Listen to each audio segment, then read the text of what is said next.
ODI squad announce हो गया पाकिस्तान का और रिजी मेरे दोस्त को लात मार के शैडी मेरा दोस्त पता नहीं कहां से टीम में एक बार फिर से टपक चुके हैं। मैं यकीन करो आपको लिख के देने के लिए तैयार हूं कि अगर पाकिस्तान टीम WTC का फाइनल किसी तरीके से गिरते पड़ते, वैसे तो उम्मीद कोई नहीं है, लेकिन अगर ऐसी कोई अनहोनी हो गई कि फाइनल खेल रही हो, इस शहजादे ने वहां पर भी अपनी जगह बना ही लेनी है। मुझे समझ नहीं आती भाई साहब, पता नहीं कौन से डंडे लड़वाए हुए हैं इस बंदे ने यार।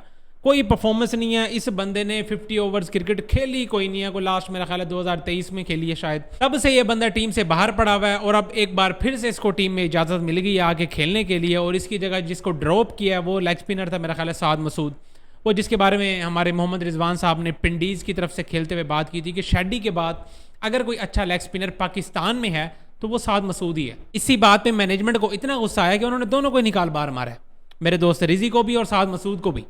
ठीक है भाई, तेरी हिम्मत कैसी हुई है कि साद मसूद को तू शेड्डी के साथ कंपेयर करेगा? शेड्डी वो शहजादा जिसका यार यकीन करो T20 में हम उसके 2 ओवर्स के बाद ना हमें ये टेंशन लगी होती है कि अभी शेड्डी के मजीद 2 ओवर्स पड़े में। हमने पता नहीं कितने मैचेस देख लिए हैं कि शेड्डी 2 ओवर्स हद 3 ओवर्स करके मार्केट से शार्ट हो जाता है, क्योंकि चौथा ओवर भाई उसको भी डर लगा होता है और कप्तान को उससे ज़्यादा डर लगा होता है कि अगर कहीं इसको मैंने चौथा ओवर दे दिया तो जलालत पक्की। अब हमारी अक्लमंद मैनेजमेंट ने यह सोचा है कि जो बंदा 4 ओवर्स की क्रिकेट के लिए भी ना सही तरीके से एलिजिबल नहीं है उसको हमने उठा के 10 ओवर्स वाली क्रिकेट में डाल दिया। अब तो भाई साहब हमारा अल्लाह ही वारिस है।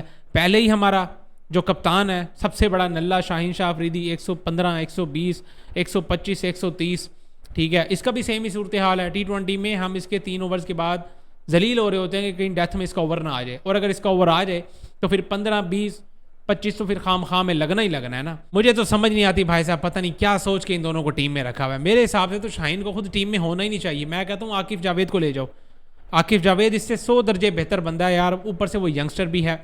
ठीक है, कल को हमें ये टेंशन तो नहीं होगी ना, हमें ये दुख तो नहीं होगा ना। अगर तो वो कुट किसी दिन खा भी जाता है ना, अव्वल तो वो जिस फॉर्म में चल रहा है, जिस तरीके से उस बंदे ने हैदराबाद किंग्समैन की तरफ से भाई बॉलिंग करके दिखाई है, भाई 150 को ऑलमोस्ट टच करने वाला था। 146, 147 तो टच कर ही रहा था ना। इस शाहीन की तरह तो नहीं है जो 130, 35 मर मर के कहीं टच करते हैं।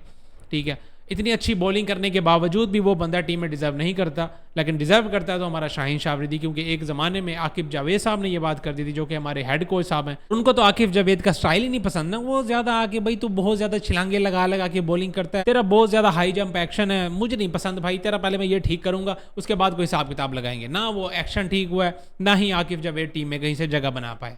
ऐसे ही पता नहीं कितने प्लेयर्स हमारे रुल रहे हैं। वो कामरान गुलाम को उठा के लात मार दी है। ठीक है, परफॉर्म करता हुआ लड़के ने परफॉर्मेंस दिया, उसके बाद उठा के उसको बाहर टीम से रख दिया। ये पता नहीं कौन सी मैनेजमेंट है। और उसके बाद जो ये स्क्वाड अनाउंस करते हैं, इनका स्क्वाड अनाउंस करने में 2 नंबरियाँ पड़ी हुई हैं। इनका ये स्क्वाड देख लो, ये कैसे अनाउंस करते हैं, बेतरतीबे से नाम रखे हुए हैं इन्होंने ना। ये इन्होंने बैटर्स बनाए हुए हैं, हाँ यार ये 4-5 बैटर्स हैं, ये 3-4 ऑलराउंडर्स हैं, ये 2-3 हमारे कीपर्स हैं, ठीक है, ये 4 हमारे फास्ट बॉलर्स हैं। क्योंकि अगर ऐसा लिखना पड़ गया फिर तो शाहीन की कैटेगरी मुझे समझ नहीं आ रही किस कैटेगरी में डालेंगे इसको।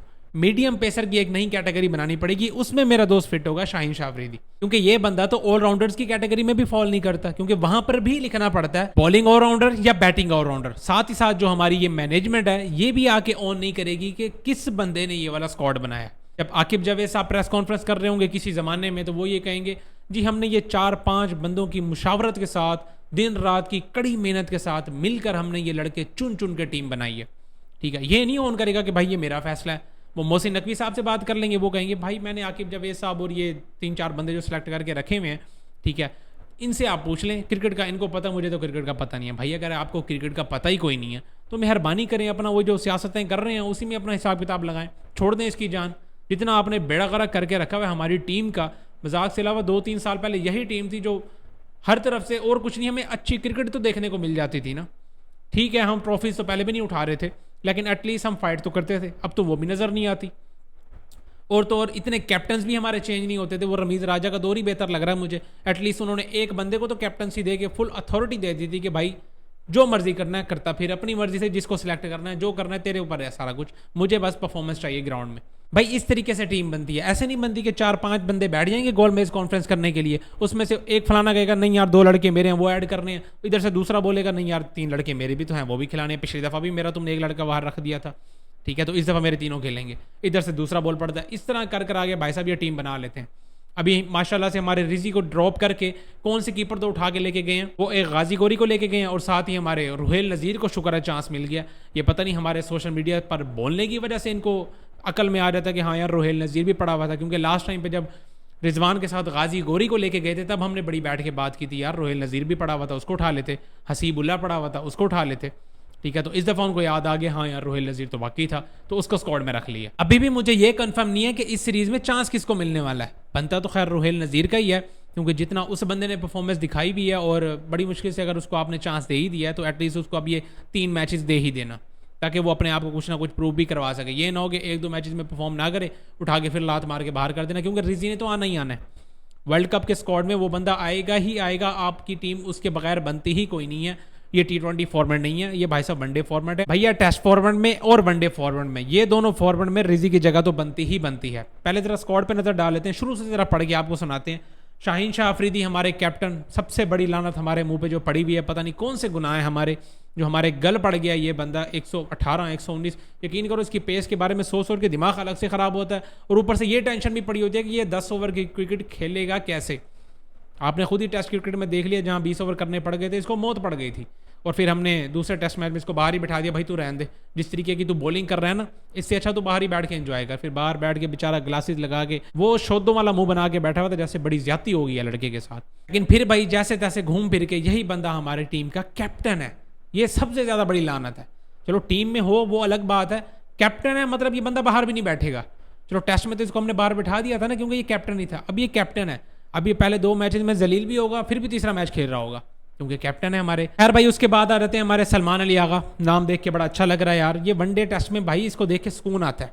कोई एक तो मिडिल ऑर्डर में खैर अच्छा बैटर है, एक हमने हसन नवाज को उठा के, एक तो वैसे वो ओपनर बैटर था, उसको हमने अपनी मर्जी से मिडिल ऑर्डर का बैटर बना दिया, ये बातें कर करके कि भाई साहब ये तो मिडिल ऑर्डर में स्पिनर्स को बहुत तगड़ा खेलता है, तू मिडिल ऑर्डर में आके खेल, तो छोड़ ओपनिंग को, ठीक है। ज़बरदस्ती हमने उसको मिडिल ऑर्डर का बैटर भी बनाया, उसने हमें को 3-4 मैचेस जितवा के भी दिए, फिर हमने उसको लात मार के टीम से ऐसे बाहर किया कि अब हमारे पास मिडिल ऑर्डर का बैटर ही एक सलमान अली आगा ही बचा पड़ा है ना, रिजवान था उसको हमने बाहर कर दिया। आगे चलते हैं ज़रा, अब्दुल समद नीचे से आके अच्छी हिटिंग कर देगा भाई। अब इब्रार अहमद, अब देखो ना ये कैसे बेतरतीबी से स्क्वाड इन्होंने अनाउंस किया हुआ है, बीच में स्पिनर पड़ा हुआ है, बीच में ही ऑलराउंडर पड़ा हुआ है, उधर से कैप्टन, ये क्या हिसाब किताब है यार। स्क्वाड अनाउंस होता है भाई, पहले बैटर्स होते हैं 4-5, फिर बॉलर्स, फिर कीपर, इस तरीके से भाई साहब को स्क्वाड अनाउंस होता है। कोई प्रोफेशनलिज्म कुछ तो सीख लो भाई। उसके बाद अहमद दानियाल आ जाते हैं, अरफात मिनास को भी चांस मिल गया, पता नहीं खेलेगा या बाहर ही बैठेगा। बाबर आजम साहब भी आ गए हैं, ठीक है। उसके बाद हारिस रऊफ की वापसी हो चुकी है भाई, शुक्र है कोई एक आधी पेस भी हमें देखने को मिलेगी, वरना ये जो टेस्ट सीरीज़ हुई है ये दिमाग ही ख़राब कर गया भाई साहब पेस को देख देख के। माँ सदाकत एक और ओपनर आ गए हमारे पास, गाजी गोरी भी हैं, नसीम शाह की वापसी हो चुकी है, रुहेल नज़ीर भी आ गए हैं, साहबज़दा फरहान, शादाब खान, शामिल हुसैन और सुफियान मुकीम। स्क्वाड पे मैंने नज़र डाली है, मेरे हिसाब से ठीक ठाक स्क्वाड है, कुछ अच्छे नाम भी टीम में आए हैं, लेकिन ये जो 1-2 लड़कों के साथ इन्होंने ज्यादती कर दिया ना, और फ्रॉम नो वेयर शेडी मेरा दोस्त हर बार घूम फिर के टीम में आ जाता है, इस चीज़ पे ज़्यादा गुस्सा आता है। बाकी हमारा पेस अटैक एक बार फिर से वही बन चुका है, नसीम, शाहीन, हारिस रऊफ, घूम फिर के दोबारा से हमारी वही पेस बैटरी आ गई है, पेस ट्रियो आ गया, world best pace trio. Sufiyan Muqeem को इन्होंने एक बार फिर से मौका दे दिया है, वो फैसल अकरम को पिछली दफ़ा लेके गए तो थे, मैच भी कोई नहीं दिया, फिर दोबारा से उसको उठा के टीम से बाहर भी कर दिया। ये पता नहीं कौन सी साइंसें लड़ाते हैं, मुझे समझ से काम बाहर है भाई। या तो पहले उसको टीम में रखो ना, अब अगर उसको टीम में रख दिया है तो उसको एटलीस्ट चांसेस दे दो, चांस भी कोई नहीं देना, फिर अगली ही सीरीज में उस बंदे को बाहर भी बिठा देना है। क्या उसने पानी अच्छा नहीं पिलाया, या क्या उस बंदे ने ऐसी गलती कर दिया कि उस बंदे को आपने फिर से टीम से ड्रॉप कर दिया। ये ऐसे ही पता नहीं इन्होंने कितने प्लेयर्स ऐसे ही हमारे ज़ाया कर दिए। वो कामरान गुलाम भी हमारा मिडिल ऑर्डर में उसने 1-2 इनिंग्स बड़ी अच्छी खेल के दिखाई थी, उसको भी फिर से ड्रॉप कर दिया। अल्लाह ही हाफिज़ है भाई साहब हमारी टीम का। बाकी आप लोग अपनी अपनी राय लाजमी कमेंट्स में शेयर करें कि आपको इस पूरे स्क्वाड में कौन सा नाम बड़ा शॉकिंग लगा है कि भाई ये टीम में कैसे आ गया, और कौन कौन से नाम आपको अच्छे लगे हैं कि भाई साहब शुक्र है कि इनको भी चांसेस दे दिए। लाजमी अपनी अपनी राय कमेंट्स में शेयर करें। इस वीडियो में इतना ही, मिलते हैं नेक्स्ट वीडियो में।